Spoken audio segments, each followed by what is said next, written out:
We've talked a lot about rollout up till this point, so before we drill down into the tool itself, I want to have you get in small groups of about 3 to 4 and think about number one, after you introduce yourselves, in your organization today, what approach would you likely to take to developing and rolling out a program or initiative? Maybe you're already there. How many of you are already in the middle of putting something together for your company? Great. How many of you have already rolled something out that's being used? Great. I have a few of you there as well. So think about if you're not there yet and you're in the planning stage. I shared with you the approach that we took to kind of rolling this thing out. What approach would work in your organization? And I don't want to assume that what worked well at my organization would work well at yours. You know the organization best. You know the culture better than I do. Second thing is, I shared with you some of the drivers that we had behind this. In your company, what are the key drivers for knowledge capture? Do you have any data on your workforce? Do you have a heat map that shows us age and years of service and who we have to worry about? So what are the key drivers there? What about your pipeline for talent? We had a couple examples earlier where there are not enough people available to fill some of these key jobs, even if we post the job. Third question up there, what are some barriers that you might encounter in your company? And then finally, brainstorm a little bit with the people in your team. What are some ways you can address those concerns or those barriers? So I'm going to give you about 7-8 minutes to discuss this, and then we'll kind of drill down into the toolkit itself. Go ahead and find 3-4 people near you.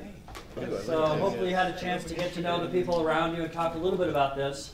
Before we dig into the toolkit itself and some of the specifics there, what came out of your conversations with your peers? Any highlights, anything you'd like to share? What came out of your discussion there? Yes? Yeah, everybody's at different stages of development. Okay, so all along that continuum from rollout to thinking about it. Great, thank you. What else came out? Well, resource limitations. Yeah, that's huge. People and people. Yeah, absolutely. And for us, that still is a challenge, right? We could identify, I'm thinking for the moment about our customer service business unit. So there's about 500 people in that area.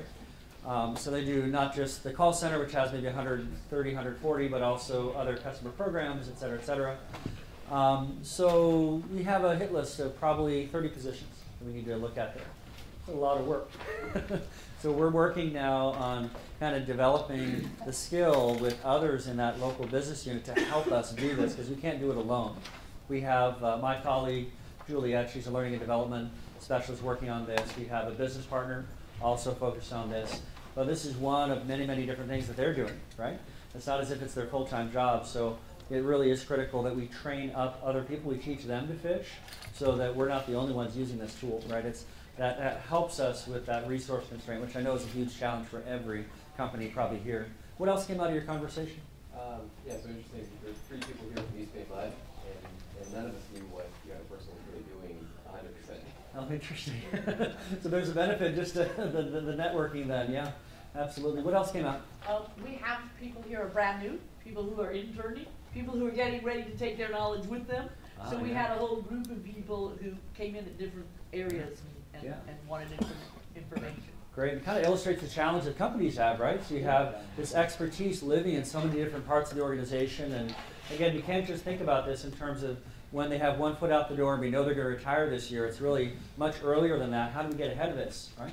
Any other conversations or shares from the discussions there? Yeah. It's kind of related to resources. You're obviously a bigger organization, but a lot of these organizations here are fairly small. So, we'll have a function that, like, talk to the Pleasanton guys. I mean, they've got 2 people, I've got 3 people. Other things are maybe 4. So you're really dealing with a lot of little silos. Yeah. And, no extra people. As far as anybody to train or anybody to do the capture. Yes, and you raised a really good point. If you don't have, let's say, a formal training function that's separate, that's helping with this, that can be a huge challenge. It really becomes all OJT at that point, right? So we're training while showing, we're training while doing, the side-by-side approach, because you can't rely on this external trainer to come in and design a curriculum for you. That's a whole other challenge. Yes? I was in the group with Carlton and just found out that although we're all in the same company, Heidi's actually a technical trainer on her side, and I'm a technical trainer on water side. She's a little bit farther ahead on their stuff, so I'm gonna have to meet with her. Great. So some internal networking then, right? And we most of it to Gabe in all these sessions. Yeah. Okay. Yeah. Well, so we have the same challenge, right? So we have something like 80 different departments in my company. That's a lot of potential silos, right? Now, some of them don't operate that way, some do. So with that internal research we did was very important because it was entirely possible that we could have a situation where the left hand did not know what the right hand was doing. So we thought starting there was very important, so we didn't overlook a good best practice internally. And again, we found a couple. We did find some. That's a good point. Yeah? I have a quick question about what you wrote down as far as the trainer. And you made mention that you didn't quite tell people that they were going to be a trainer. Right. The question is, how did you approach that? Because some people do get scared of that word. And then there's also a little plaque that comes down from the top being told, or if you train somebody and it can come back to you. How did you guys work around that? So typically we didn't set this up, and I didn't say that to be sneaky. What I meant was we would just talk to the SME about, hey, we want to sit down with you and understand your job. We want to understand what makes you so successful. Your boss is telling us that you're one of the best people at this role. We want to understand kind of what are the ingredients that make you so good at this. That's pretty much, you know, the entry. Now, in some cases when we know they're about to leave, we could add to that, hey, you told your boss you're leaving in 3 months or 6 months. We want to make sure that we set up your teammates for success after you're gone, so they're not flailing after you go. You've been doing this 20, 30 years, right? I imagine you figured some stuff out that others haven't. We want to make sure we set that up. So we would rarely talk about training just because we didn't want to add that burden to them. Now, down the line, is it possible we take some of that documentation and we hand it off to our technical training people? Absolutely. That's a very logical place for that to go.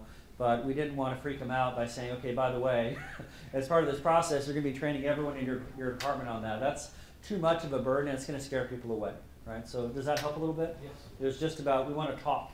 That's it. We just want to sit down with you and set up a couple one-on-ones and just talk about, you know, what do you do and how do you get so good at what you do? Because oftentimes how people learn to get really expert in something goes beyond just going to a class or going to a conference, right? There's some other things they did along the way. We're actually running into that exact problem. 3 months from now, we're losing one of our head bosses, and they completely shifted into a special project. And there's 35 years of knowledge that no one is going to gain anything from because he's off on a special project. And that's why part of this conversation is not just with that individual; it's with their boss, and sometimes their boss's boss. So often, I mentioned earlier, our process actually started with executives and then went down from there. And that was important because we had a similar situation over in our grid assets group. Individual with 35 years of experience in our line division was preparing to leave, assigned to a special project, their final year, right? And so in terms of getting this person's time, it was critical that message not come from me or come from the business partner. It needed to come from their boss and say, hey, so-and-so, this is a priority. I want you to carve out an hour a week. 2 hours a week, whatever it takes, because otherwise, you know, it's going to fall on deaf ears, right? Yeah. All right. Final comments on that before we move on. Yes, Becker. So for the last couple of years, we hired new employees, and they're concerned about what are the procedures, how we are doing it. We have a lot of expert people in our group. Yeah. Some of them are leaving, but the thing is, like, we feel like there is concern or barrier they encounter. Like sometimes they give them handouts or go read about it, but it has to be shared. The knowledge has to be shared among the people, and the supervisor management have to, you know, come up with those kind of barriers the new employees are facing right now. So we are developing SOPs, and we almost done the SOP, Right. standard operating procedure. So if somebody walk in or they are leaving the organization, they have something to refer to. Great. And do you have a process to keep these up to date? Yes. Awesome. Yes, we go in the field, we take them in the field, and there is any loophole, we try to close that thing. Great. That's fantastic. And That's presentation, videos, and photos, you know. Oh, fantastic. And So, also. so not just written documentation, but Yeah. also video? Yes. Oh, that's fantastic. Sounds like you're really ahead of the curve there. Yeah. I'm going to put a shameless plug in here. We're presenting on how our group, our group has been developing just one approach to knowledge capture for a technical field group later this afternoon from 1 to 3. So if anyone wants to go, that's a technical training program. Great. We'll be talking a little bit more about our approach, but That's awesome. And what organization is this again? PUC, wastewater, Okay. San Francisco. PUC. Okay, great, fantastic. Sounds like a great process you have there. I'm really excited to hear you say video, because we know for a lot of people who sit down, and we've had this experience, we have people that work on our hydro operations, right? If I sit down with some of these people and say, okay, go ahead and write me up a standard operating procedure, what's going to happen? No. But hey, will you allow me to film some of what you're doing? Maybe the plant is down for repair, and that's a big deal to redirect our power sources to make sure we can have a plant offline for a period of time. So we don't do it that often, but can we film that? Yeah, so I think that's a great option there. That's very cool. I thought I missed another hand up here. Well, kind of part of the process we talked about earlier is some people may not be the world's best role models, but they may be the only one who knows how to do something.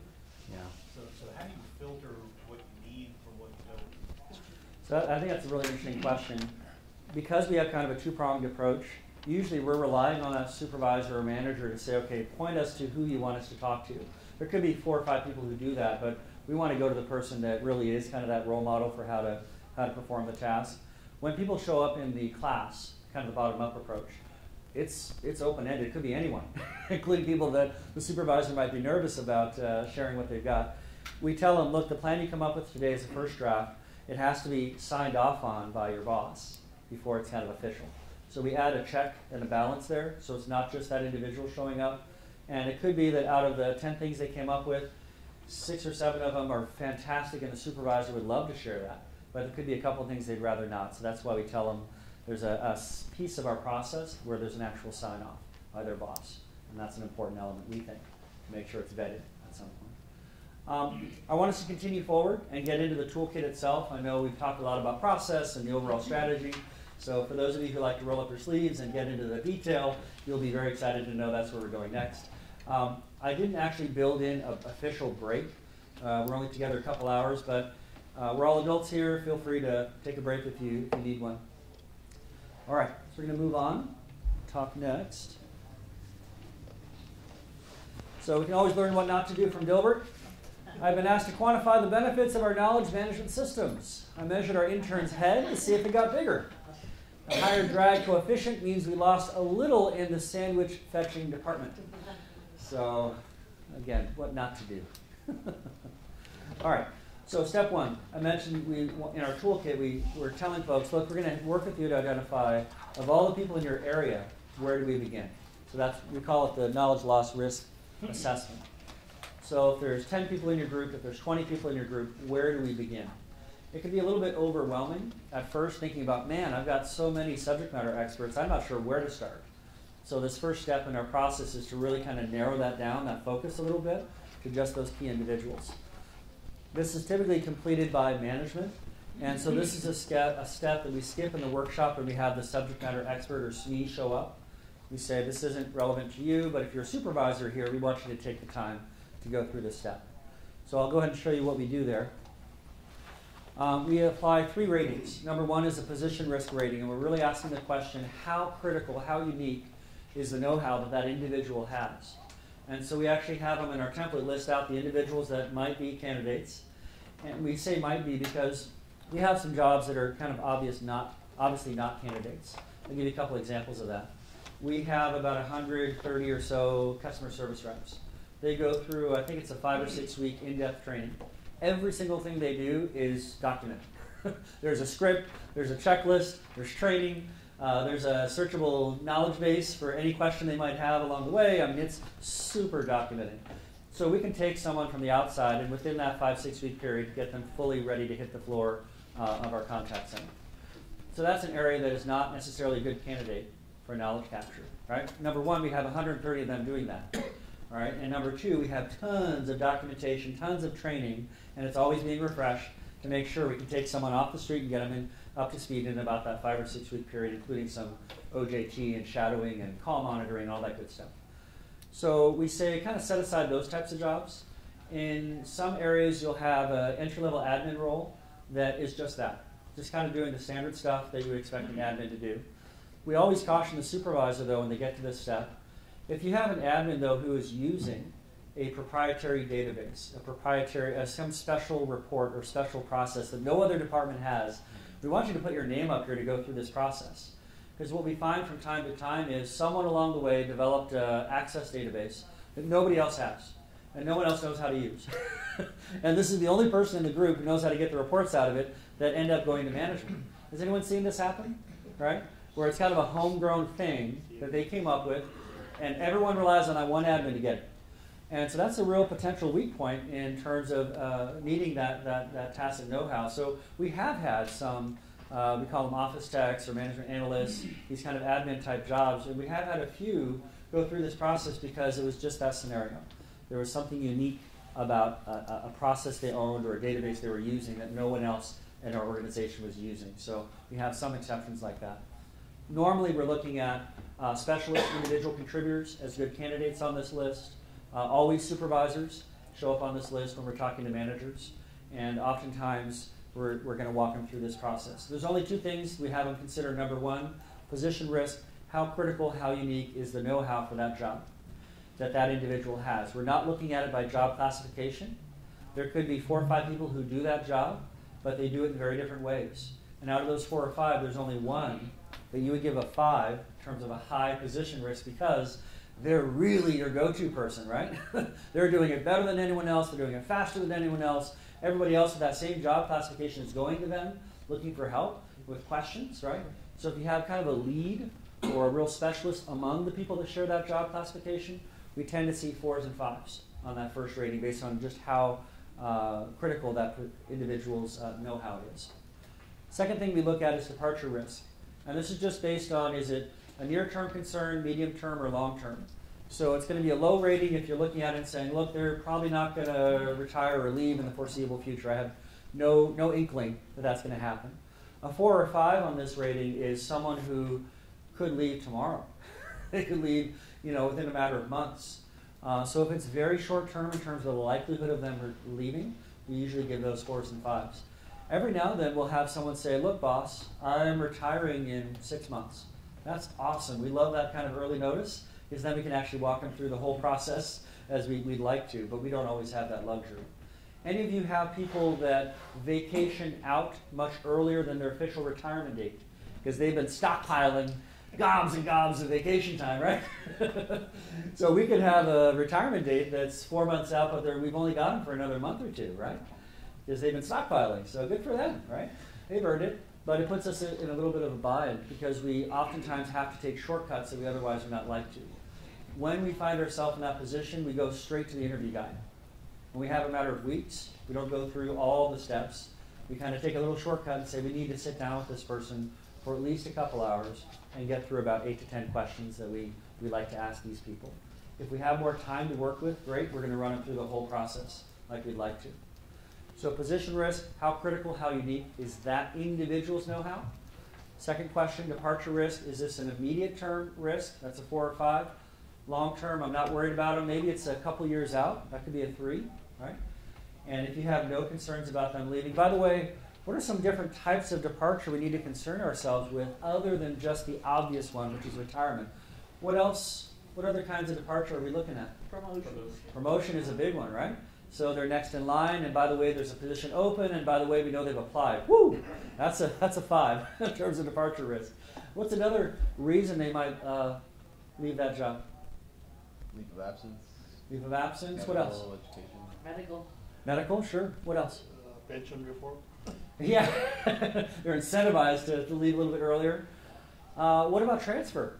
Right? Sometimes it's a lateral, and we know they're interested in trying something new, something different as a lateral. And again, if there's a position open that you know they're interested in, maybe you're lucky enough to know they've even put their name in the hat. I mean, that definitely creates a 4 or 5 on that departure risk. Yeah. Military spouse? Yeah, that's a really good one. Very interesting one. Yeah, that makes a lot of sense. So the likelihood of them having to relocate, that's another good one. We have some jobs, again, power system engineers come to mind. These people are well compensated because at the end of the day, they control the grid. So if there's not the exact amount of energy coming into the grid that we need to supply, then we have blackouts. And those blackouts can become rolling blackouts, right? So it goes beyond the Sacramento 900 square miles that we have. It could also impact California, the whole West Coast. So it's an important job. So they're well compensated, but we still have other utilities that try to come in and steal them because there's not enough of a pipeline for these people anywhere. Nobody can find these people. Same with our line workers. We have a 5-year apprenticeship program for our line workers. People fly in from all over the country to get into that climbing school. So we'll have thousands show up that try to apply, go through the testing. At the end of the day, we only pick 20. So at the end of that 5-year process, that journey card is very valuable, right? We've invested a lot of money, over $500,000 at that point. So that's a very valuable card. Do you suppose that at that point they are now at risk of being pulled by someone else? Oh yeah. Oh yeah. How lucky is it if Smug invests all that training in them, and then we get them once they're ready to journey out of their apprenticeship, right? So we have jobs like that. And power system engineers is another example. It's a long apprenticeship, and there's a lot involved. So the risk of people being headhunted and actively recruited from our company is another risk for a lot of these types of jobs. So that's a departure risk. It goes way beyond just retirement. They could have some really specialized technical know-how that creates a risk of them leaving for many, many different reasons. Version 1 of our toolkit said retirement risk. Version 2, the quick feedback we got is, man, there's a lot more reasons I'm worried about so-and-so leaving than just retirement. So we changed that in version 2. So that's something to think about. So we just multiply those two. So the maximum possible score is 25, right? So usually what we tell folks is, hey, if you have anything 18 or above, you've got to worry about that.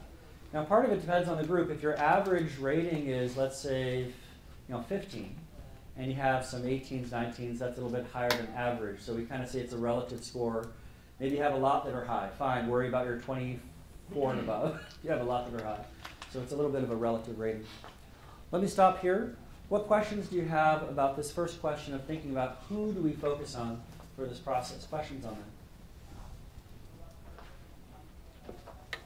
You identified some key functions.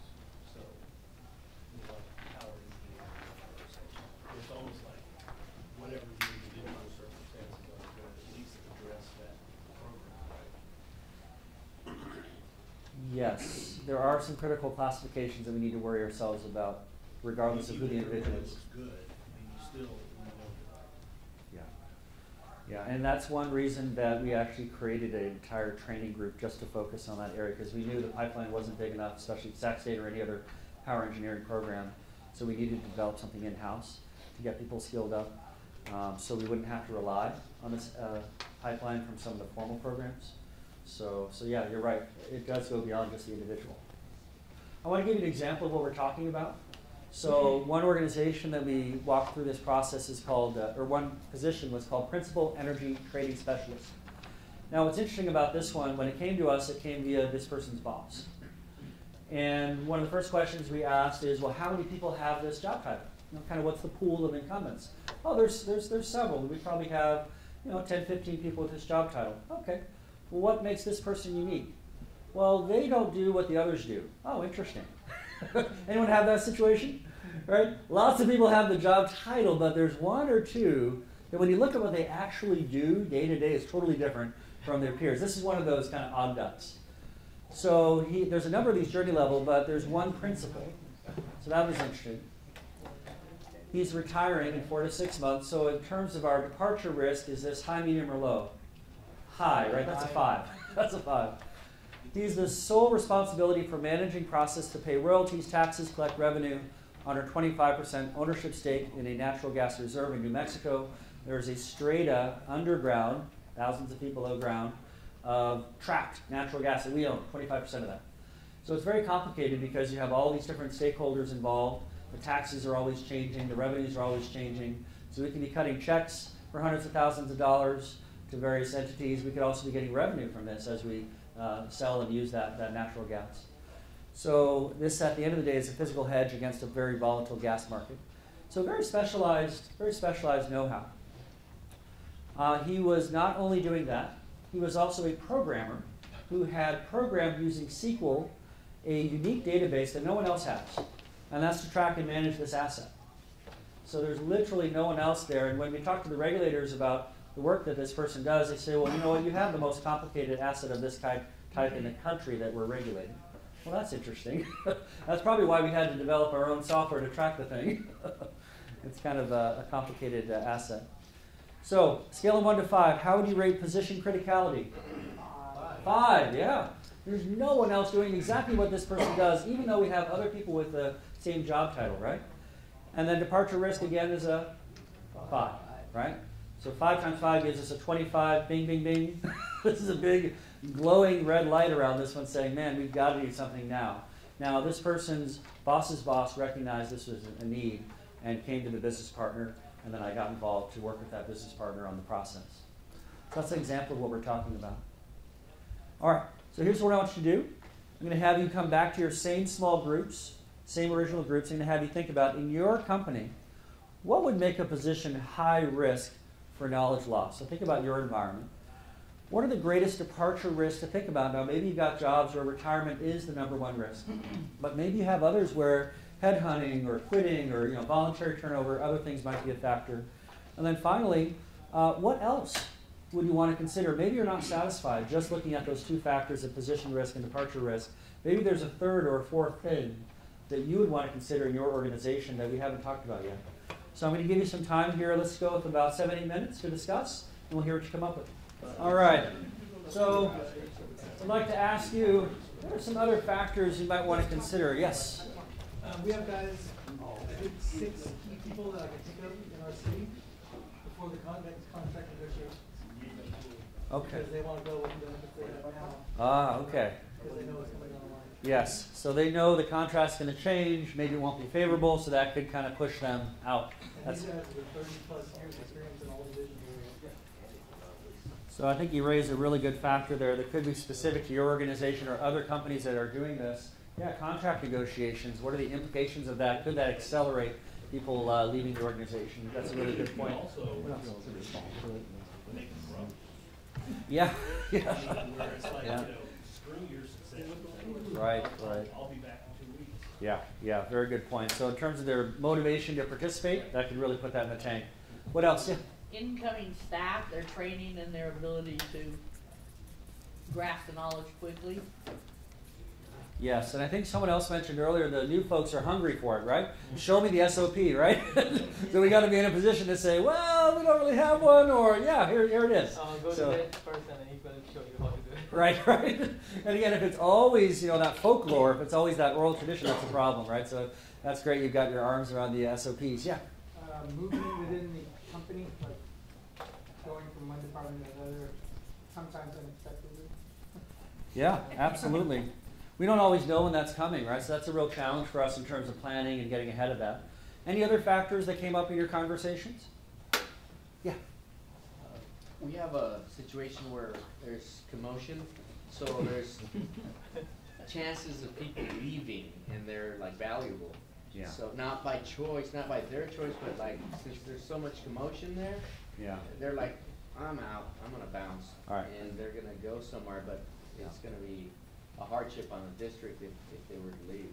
Yeah, so these voluntary quits, right, that's a real issue where we don't always, it's hard to sometimes see that coming, even though we can see morale is maybe, hurting. So that's a really good consideration, though. Anything else?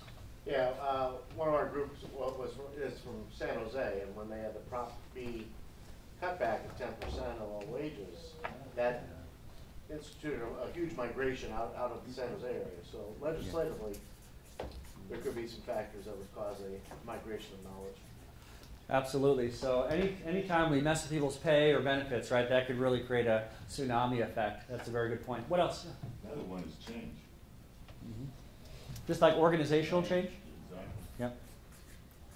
Yeah, and there's going to be some people who say, I just don't want to deal with it, right? Too much headache, right? Or it could actually lead to a change in expectations for their job.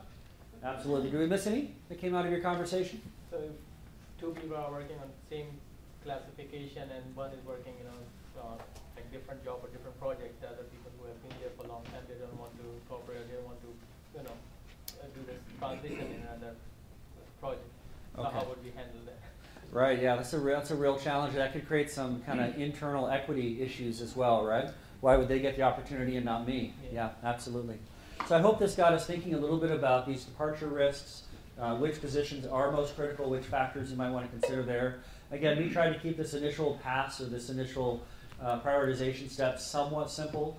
2 factors, 2 questions, give us a 1 to 5 rating, and we can rank order that list. So after that initial meeting with management, we'd come back with a rank order list and say, okay, look at this one more time. Give it the smell test.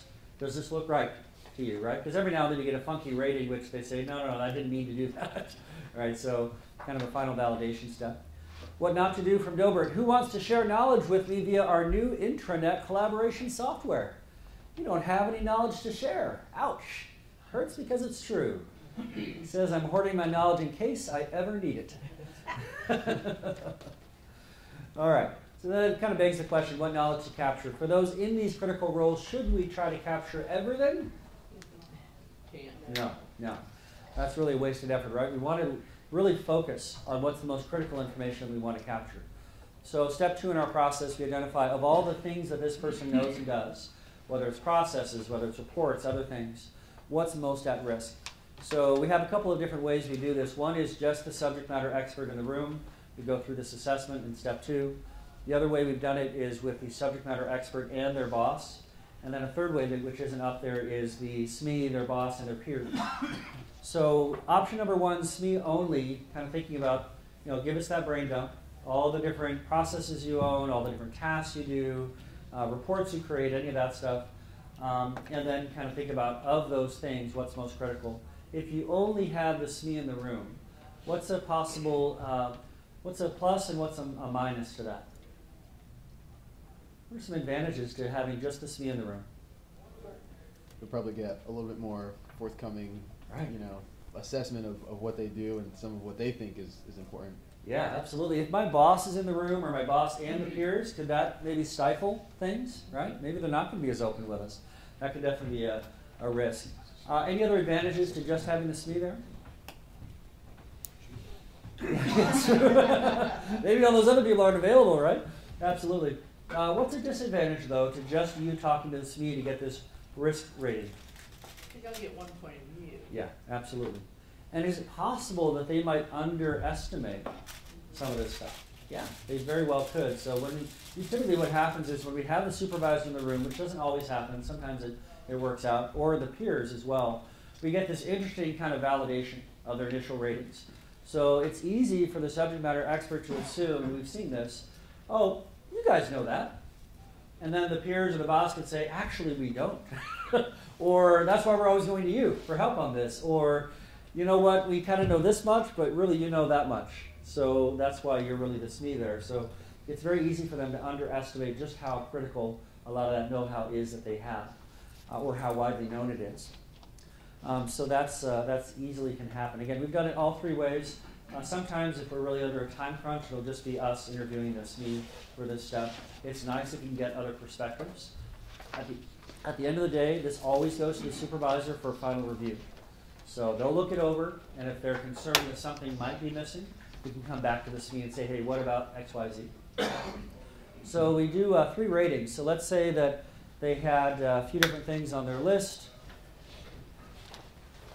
They create a report X, Y, Z, and this is every month. They have the single point of contact for agency X, Y, Z. And they also are the ones who troubleshoot a certain system that's used.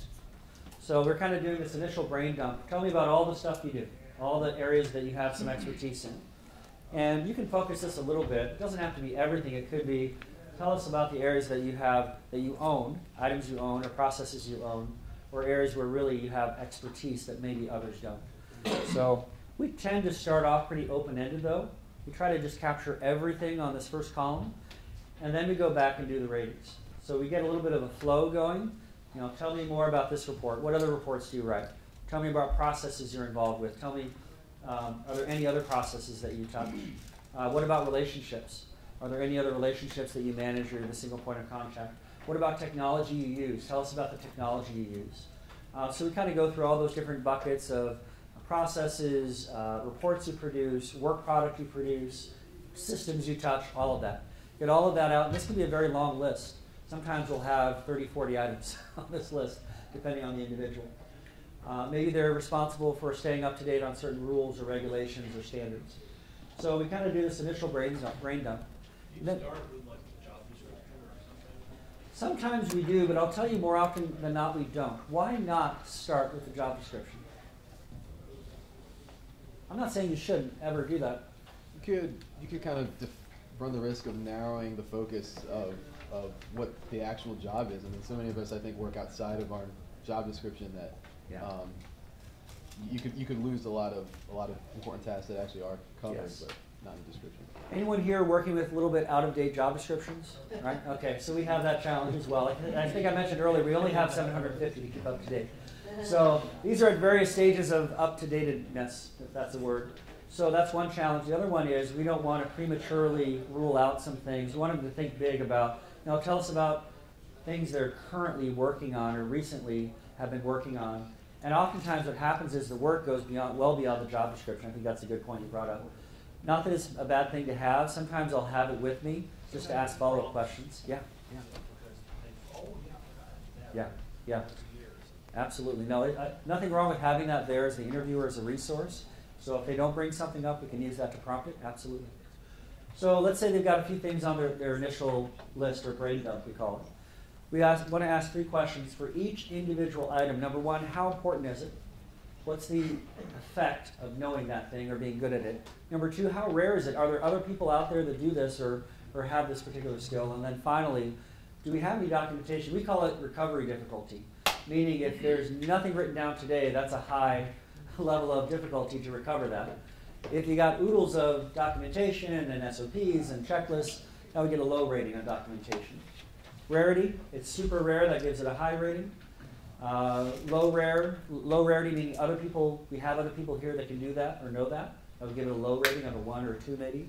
And then importance, super important is a 4 or 5. Low importance is a 1 or 2.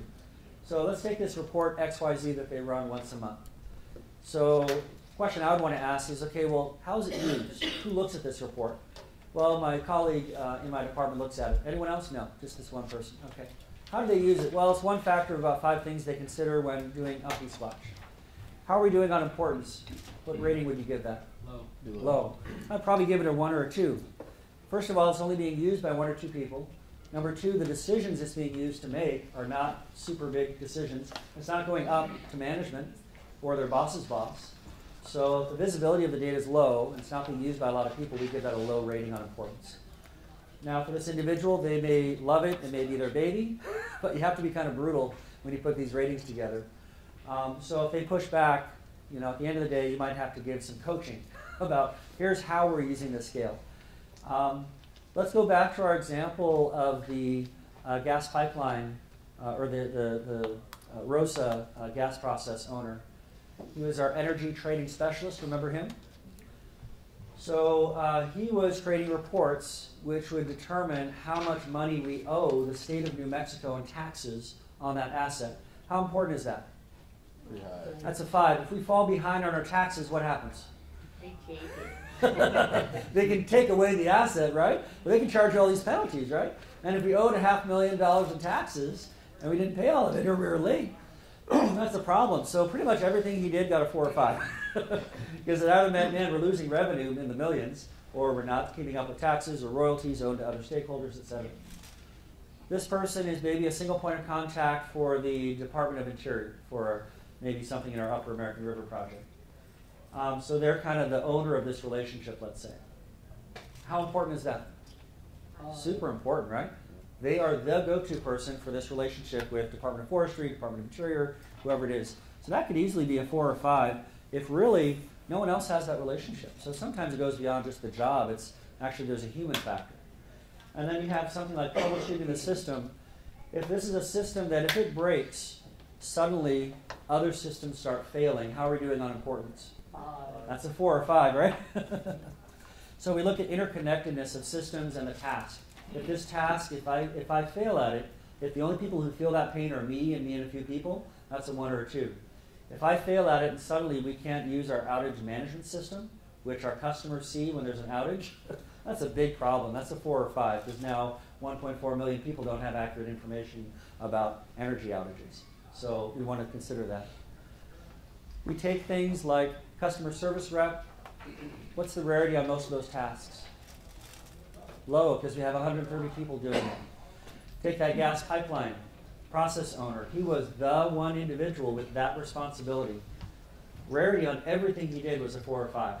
Because at that time, we had 1 or 2 people that knew a little bit about what he did, but none of them knew the whole picture. So that was a problem for us. And then documentation, we go back to this. Troubleshooting, do you have your steps you take when you troubleshoot documented? If they say, no, it's pretty much right here, that gives us a rating of what? 4 or 5, right? If they say, yeah, no problem, here's my job aid, here's my checklist I use every time. I follow these 6 steps, great. That's a low rating because we've got plenty of documentation on that item. Do you have documentation on how to write that report? No. Okay, that's a 4 or 5. Yes, I've got a checklist, great, that's a 1 or 2. So that's kind of how we're using the scale. It was interesting with that person who wrote the SQL database to track that gas asset. He had also written a help guide for the software. So he's not only an expert on gas, but also he's a programmer. It's kind of a unique set of skills, right? But what was missing on documentation was the overall process. And so what we ended up doing is pushing back. Every time he said, oh, it's easy, it's in the software tool, we would stop and say, well, do other people know when to go in there and get this information? Well, not really, they come to me. Do other people know how this report fits into the overall process of how taxes are calculated on that asset? Not really, they come to me. So every time he had a low rating, we'd push back and say, look, if just because they can go in there and follow your 5 steps to pull the report does not mean they know why they should pull it or when they should pull it or who to talk to when there's a problem or, by the way, can they troubleshoot it if it breaks? No, because you programmed it. So, so usually what we would do is push back here and say, no, actually, really, that's a 4. That's at least a 4. That's a 5. So there's a little bit of a negotiation that goes on there when the SME is telling you, oh, yeah, that's easy, it's simple. I'm going to go into that example a little bit more. Questions on this one? Is that making sense? All right. Principal Energy Trading Specialist. How important do you think most of his tasks were? 4s and 5s. How rare was this stuff? Pretty much 5. No one else was doing it. Documentation was about a 4 because he had some things documented, but it was just about the software. It wasn't the overall process. So you multiply it up, and you got about 100 there, right? Does that sound right? 4 times 25? Yeah. All right. Carl quit. He's the only one who knows how to program the legacy system. It can't be that hard. Go figure it out. Here's the system that he built. Totally jury-rigged. No one else can figure this thing out. All right. So then we create a plan. The plan is simple. Who's going to do what, by when, and what's the status? That's all it is. These are the columns that we have in our template. Very simple. The hard part was the menu behind the plan. So what are some ideas we can give people to help capture that knowledge? So what we did is we now have put together about 30. The version 1 had none. Version 2 had 5 or 10. We're now on version 4, and that has close to 30 now. And we built an intranet site to house this. A few things that we're doing is we put together an interview guide, and we said, if nothing else, ask these 10 questions. They're questions like, if you won the lottery and we're gone tomorrow, what's going to be hardest for other people to figure out about your job? Questions like, what were the most difficult things you had to learn when you started your job? Questions like, what are all the hats that you wear in your role? Questions like, who are the go-to people that you go to when you have questions?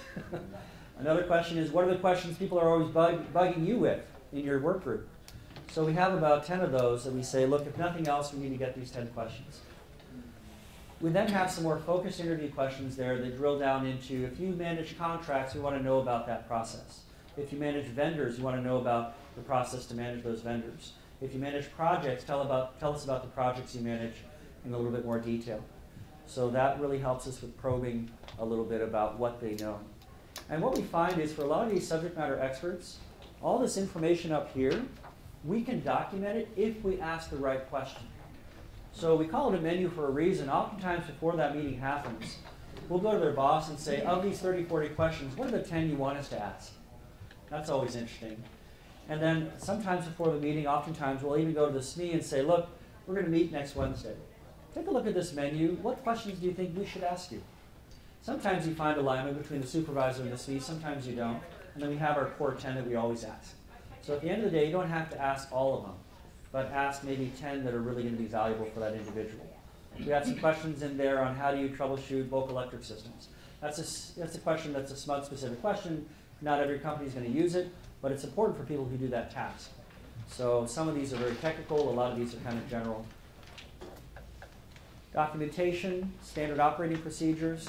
Have any of you built a task matrix before? You know what I'm talking about? So this is a list of what are all the tasks you do and how often do you do them.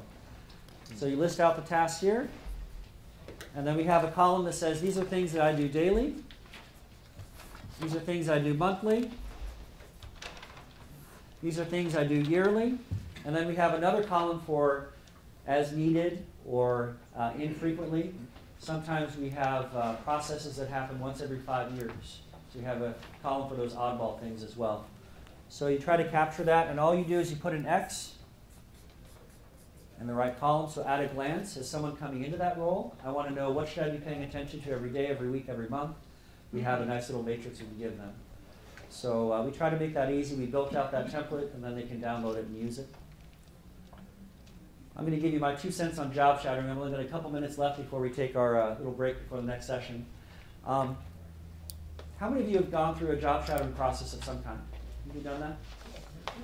So for that to work well, and tell me if this matches your experience, it helps if you're in the right place at the right time and not just standing around.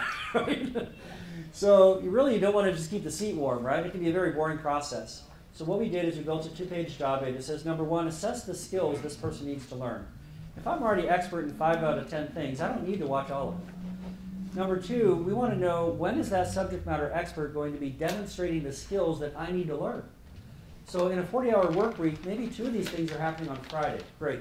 Our schedule is going to be making sure I'm there on Friday when those tasks are being demonstrated. I don't need to be there the other 4 days of the week. And so at the end of the day, there's a step there to assess, did I learn what I should have learned through the job shadowing process? So it goes beyond just, hey, go hang out with so-and-so for a week, or go hang out with them for a day. Oftentimes what happens is 70 to 80% of that time is a waste, because they're doing something repetitive, it's nothing new, I already know it.